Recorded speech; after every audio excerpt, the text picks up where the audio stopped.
Hi everyone, a bit late to the party in this one, but I thought I would do my own best of 2016. My impressions of what was good, what came out in the photography field, which did well, which caught my attention, which inspired other photographers and people to buy some gear, and some of the spectacular fails that came out in 2016.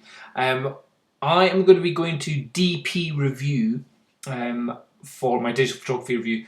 Their website, they've got a great kind of page that you can go on, which shows you all the cameras, all the lenses, all the blah of either this year or previous years or all that kind of stuff. So I thought I would just have a scroll through what we've got here and let you know my opinions on what was good and what was bad. So, well, let's go back in time. So, or let's start from the most recent stuff that came out. Sony Cybershot, nobody cares. Fuji XA10, nah, nobody really cares. It's really small. It's just not a Fuji film. It's a great sensor and all that kind of stuff, but it's not really setting the world on fire. Nikon D 5600. So they had the 5000, 5100, 5200, 5300, 5000. They missed out the 400, I think. 5500, another 5600. It's like, okay, this should be absolutely fucking perfect. There should be nothing wrong here. And it's a very decent little camera. Not much to complain about, but not really setting the world alight. Not really making me go, I need to buy that camera. Nothing spectacular in that. Leica, everyone wets their pants over Leicas. I don't see the... Okay, is this bad? I don't see the fuss of Leica. Like, so many people are like, oh my god, it's a Leica. Leica? I like a Leica. I'm just like, yeah, it's an old-fashioned camera brand that is just really expensive. Whoop to feckin' do. It's not something that I look at and I pine for. Maybe it was in the past, but nowadays it's just a rebranded Micro Four Thirds camera that costs thousands. In fact, hold on, what was this one? No, it's an APS-C size sensor. Leica, it's just rebranded crap. Do we have a price? £1,000. Okay, it's actually, that one wasn't too bad, but there are better examples of that. Sony Alpha A6500. Again, the Sony Alpha 6300 was it before? That was a great camera. Well, I say great. Fantastic sensor. Really good quality in there. But just Sony, you fail so bad in your menus. I even had a guy around today buying some of my photography gear off me, and we both started laughing at just how bad Sony is in terms of their usability and their menus that you've got in camera. That's the only thing stopping me from going over to Sony. Like Sony, you've got amazing sensors, fantastic video ability, super low light, super high resolution, all the things you want in small packages if you get the right lenses. But every time I've picked one up, I as a person that owns Canon, Nikon, Fuji, Panasonic, all these different camera types, I pick up a Sony and I'm instantly lost. It's just like, how can you be that shit at that? So pretty much all Sony just aren't of any interest to me either. The Olympus OMD EM1 Mark II. It's like, okay, what the fuck? So it's the EM1, which is like their top level of their Micro Four Thirds camera. Came out. Mark II, it's got some fancy bells and whistles. It can do like an 80 megapixel raw file by doing pixel shift and all that kind of stuff, which is kind of cool. But it's come out at, again, a hella expensive price. So again, you're going for like Micro Four Thirds. You're going for smaller, pocketable, easier to use possibly, and usually meant to be cheaper. So when this is coming out and it's £2,000, but it does have an awesome focusing abilities and all that kind of stuff. So that one was fairly interesting.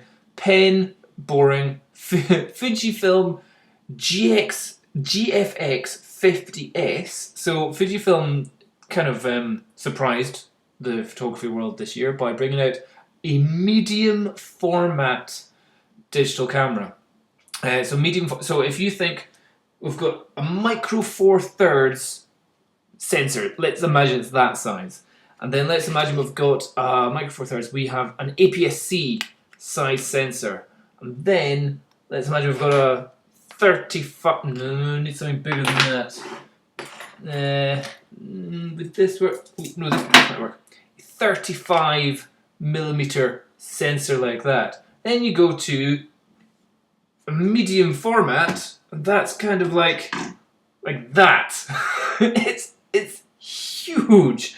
It's just gone massive. And they've got it with a 50 megapixel sensor. So that is awesome.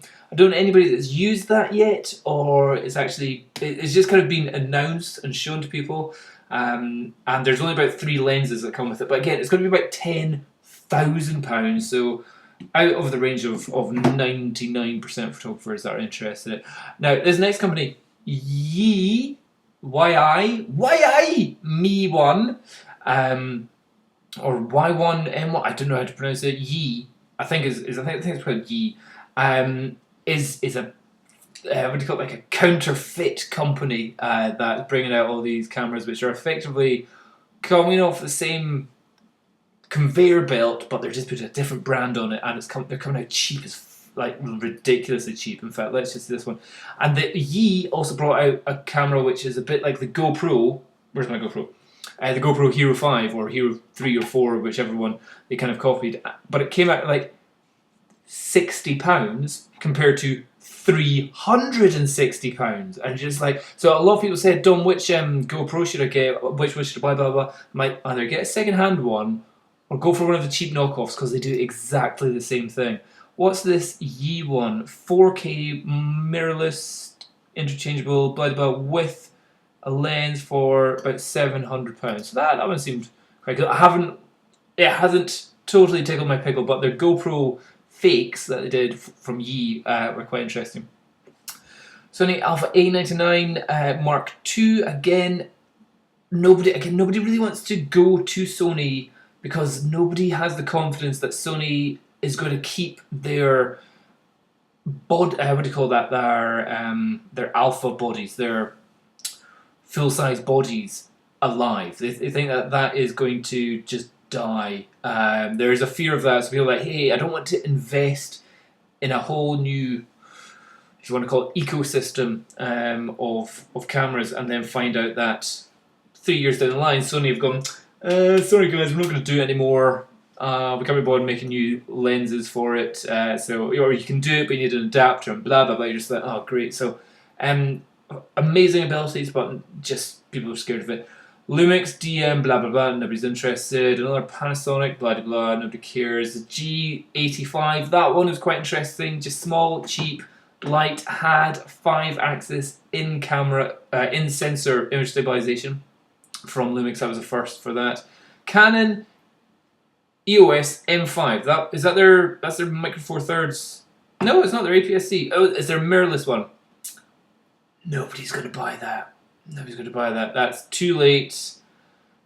Too not interesting. Casio are still around. Wow, nobody cared. DxO1, nobody bought that. Fuji X, another something. Nobody cares. Okay, so this year the Canon 5D Mark IV came out. Today I sold the 5D Mark II. Finally, because it's just such an old camera and I don't use it anymore because I've moved to Micro Four Thirds. But the Mark IV came out. Again, quite a painful price in the UK, around about £2,400 to buy.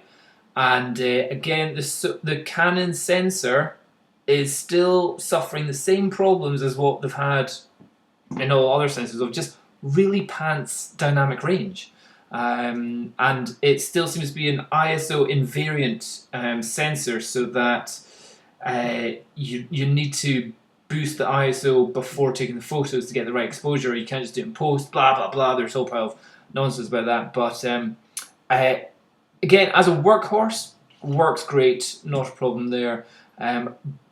But just not a lot of innovation going on there. It's just like, oh, it's just another upgrade. Oh, it's got another frame a second. Oh, it's got a couple more megapixels. Oh, it's got Wi-Fi, which nobody bothers using. So yeah, that was another one. The Nikon D3400, no one cares. Coolpix W100, let's ignore that. XT2, the XT from Fuji, I think is a sexy camera. In ways that cameras can be sexy. Again, getting it in silver, or if there's the gunmetal, or the, what's it called, graphite color. That's a sexy camera. The menu system, I had a little play with it again. Again, the menu system, I wasn't that fussed with the menu system. It felt clunky, it felt slow, didn't feel all that great, which can take you away from the enjoyment of using it as a camera. Hasselblad, no one's going to buy that. Pentax, nobody's going to buy that. I'm sure it's probably Pentax is probably the best camera, sensor and everything, but nobody buys Pentax, so that's a complete waste of time. Pentax have also been in getting grief from people for effectively having the same lenses as other companies, but just rebranded and just another £1,000 increased onto the price. What was it? There was a good example. The Tamron 15 to 30 f2.8 VC. Pentax came out with it exactly the same thing, but with a green line on it or something, and took out the vibration compensation and still charged more. And I was like, why would we do that? Why would we buy that? That sounded pretty rubbish. Nothing interesting, nothing interesting. Nothing interesting. Sony, sorry, no, nothing. The Canon 1300D, it's just like they're running out of names. They just keep on upgrading and nothing really changes. Another 18 megapixel camera, which is the same sensor that they've had for about 7 years. Complete waste of time. Sigma, no one buys that. Another Sigma, still no one's going to buy that. Just higher, megapixel counts. Just, I don't know why Sigma even bothers to make cameras. It's just like, just focus on the lenses. Nobody's interested. Like, yeah, okay, you're going to make amazing color reproduction of in your photos, but your cameras are shit. Yeah, the Nikon DL line came out. Was that this year?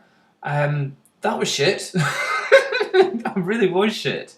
So yeah, it was another like big megapixels, and there was like 3 cameras. Oh, you know, so the 24 to 85, the 18 to 50. So that's your wide angle to portrait, and your 24 to 80 is your portrait kind of one, and then your 24 to 500 was your kind of zoom one. But they just nobody was interested. Again, Canon 80D. That got a lot of rave reviews. That was Canon finally upped their megapixel count. I think they put in better autofocus. So that was a worthy addition this year. Going on, Pentax K1, nobody cares. Canon 1DX Mark II. Don't even remember that coming out. That obviously usually comes out at the same time as Nikon bring out the D5. But thinking back, with the D5 of any interest to anyone, I can't actually even remember what the D5 was. Sony Alpha A 6300. So Sony pumps out so many cameras so fast. It's so easy to lose track. Fuji brought out the X Pro 2, which was exactly the same but just more megapixels. So that wasn't really much of an interest. And the D5. Yeah, that. Oh no, of course. The biggest one I would say this year was the Nikon D500. I had a fantastic go of that. Phenomenal sensor, great camera body, good menu systems, powerful in every way, fast shutter, fast frames a second, good video. Feels good in the hand. The Nikon D500 and a good price as well. In fact, let's just see what their current prices are at. I think the Nikon D500 was definitely one of the best out this year. Yes, the D5 21 megapixels. It didn't really set the world alight there.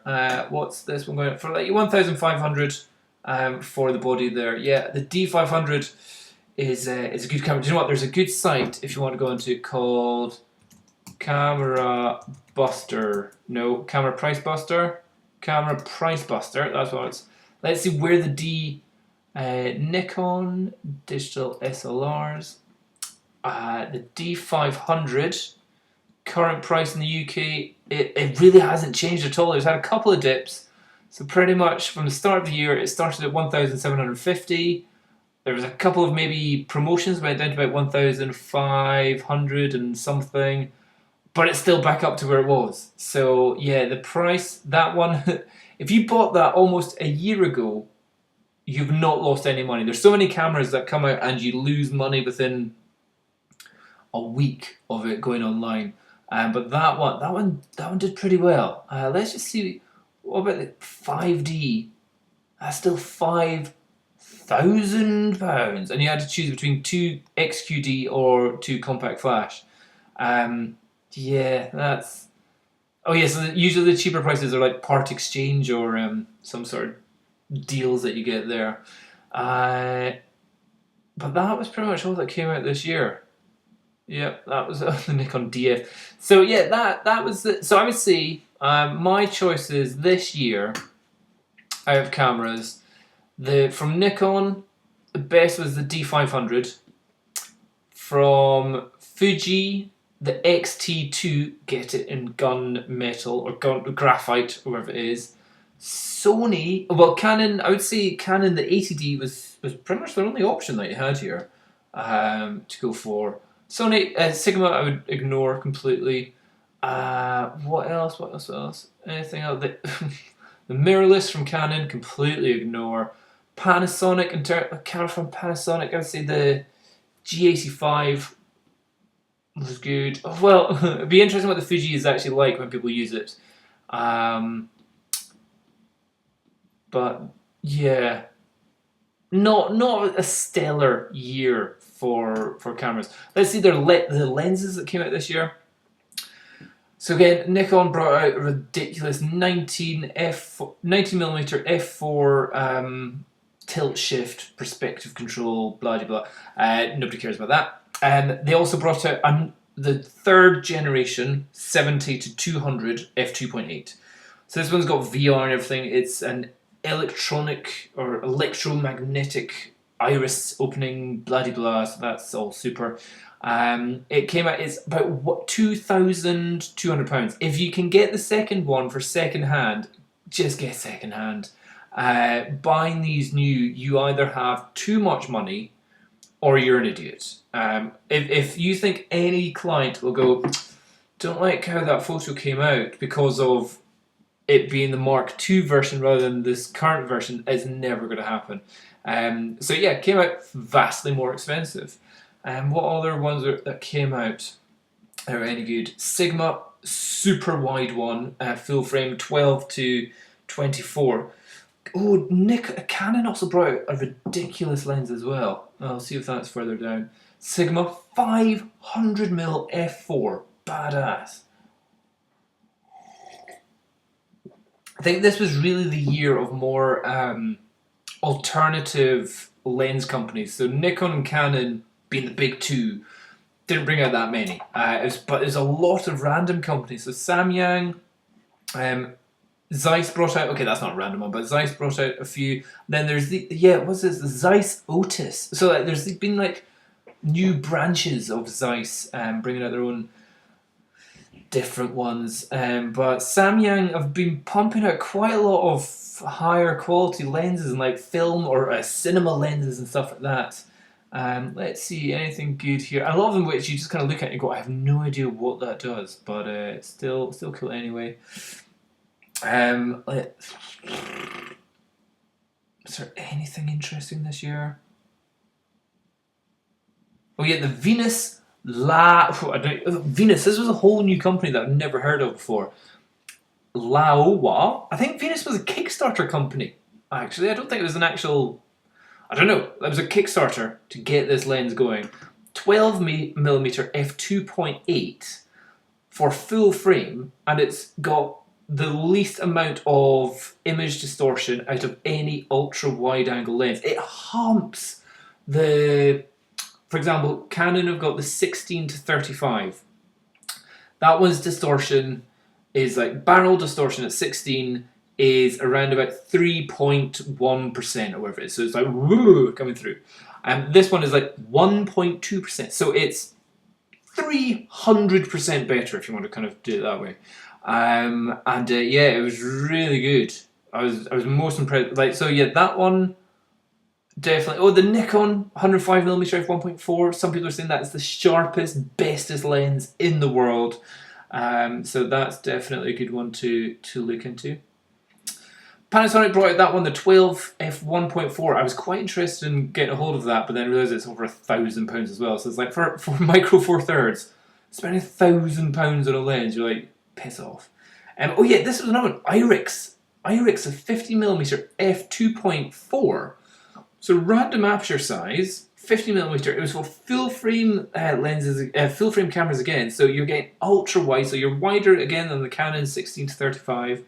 Wider than the Tamron, well, same width as the Tamron 15 to 30. But it was a 2.4, so a little bit brighter than the other lenses. I thought that was quite an interesting sneak up. Sigma brought out a bunch of art lenses, the 50 to 100, but that's for APS-C size sensors. That was cool, especially if you added that to a speed booster and stuck it on your Panasonic GH4. Instead of it being a 1.8, it was like a 1.4 or a 1.2. In terms of aperture. Oh, that was blew people's minds with that. And then anything else from this year that was interesting? Not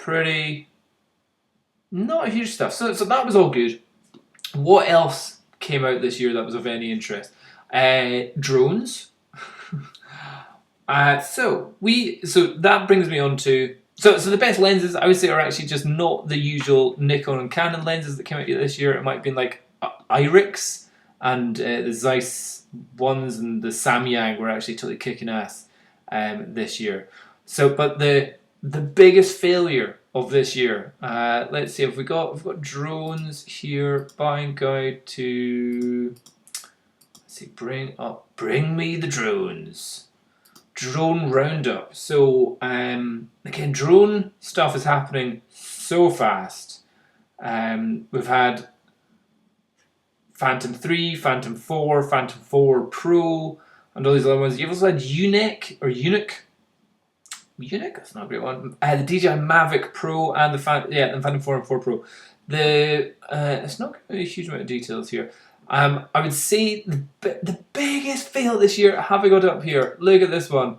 It was such a failure that GoPro are actually getting sued by their shareholders for creating such a shit product. The GoPro Karma came out, and it was this drone that was going to be really small, foldable. It comes with a built-in screen in the handheld display.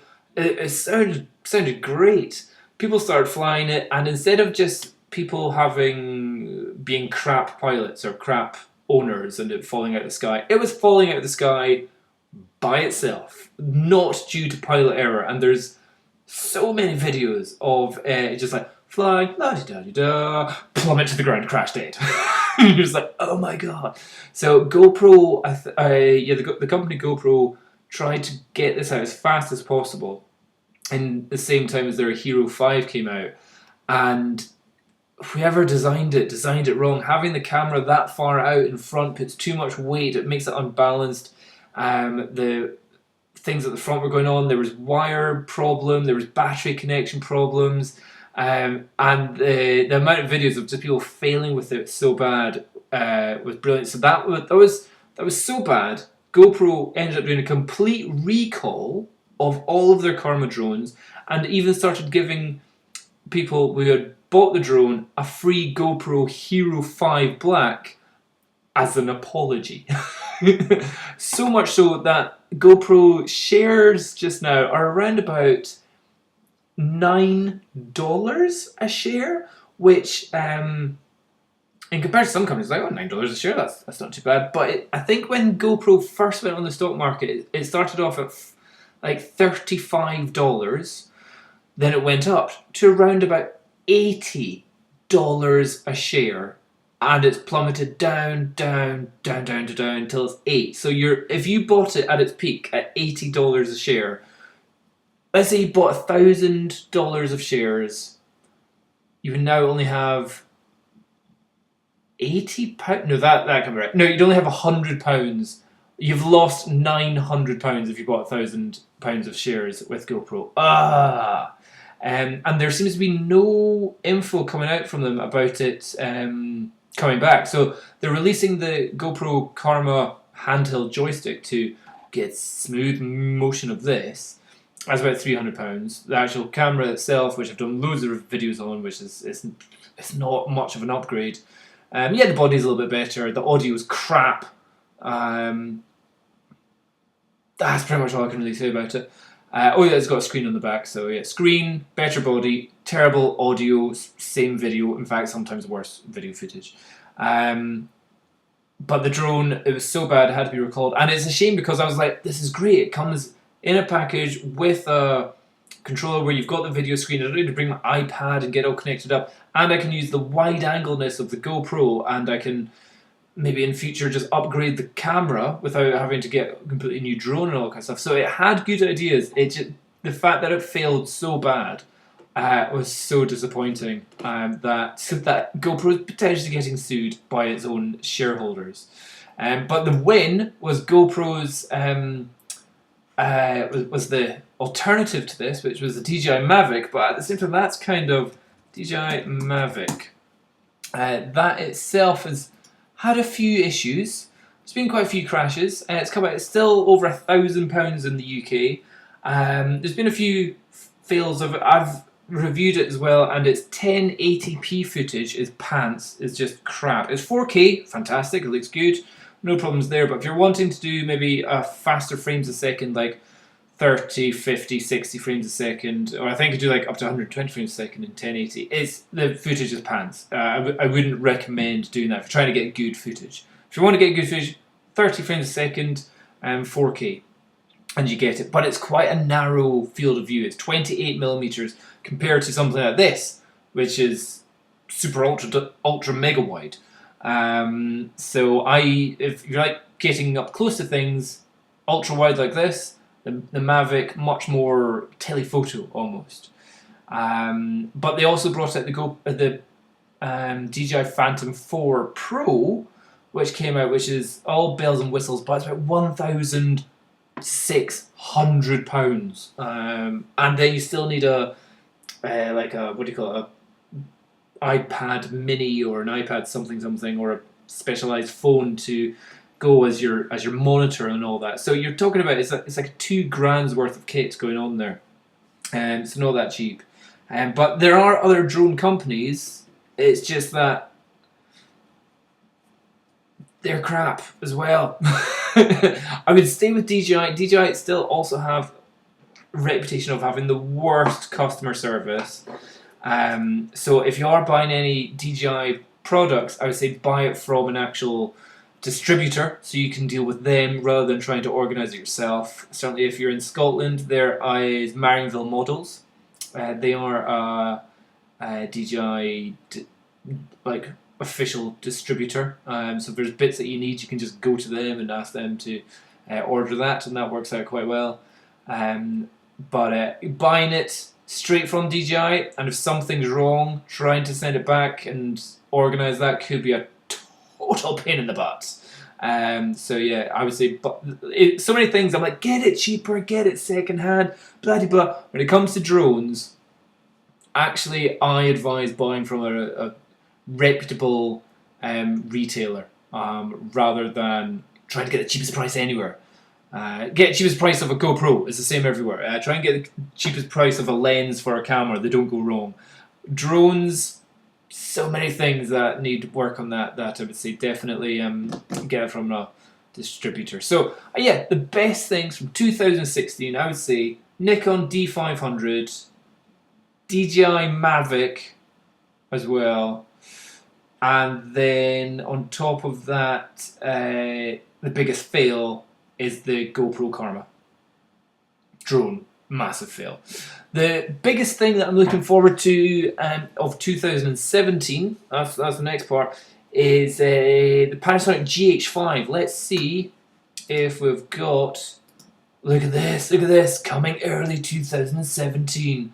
Panasonic GH5, it'll look just like my GH4, which is good. Having the same buttons in the same places, the same knobs in the same places, is exciting. Potentially 6K photo, but 4K, 60 frames a second. Looking forward to that. It's got a whole pile of other things, but it's just, what was it? It's saying it's going to do potentially 180 frames a second, 1080p footage, and have 240 what do you call it? Focus points or something. So it's going to be like good focus, and very high frames a second, and 60p at 4K. Again, I don't shoot 4K, so it's pointless, but it just shows the level that they're going to add. But it's also coming out with a nice lens, which I'm hoping is going to be decently priced.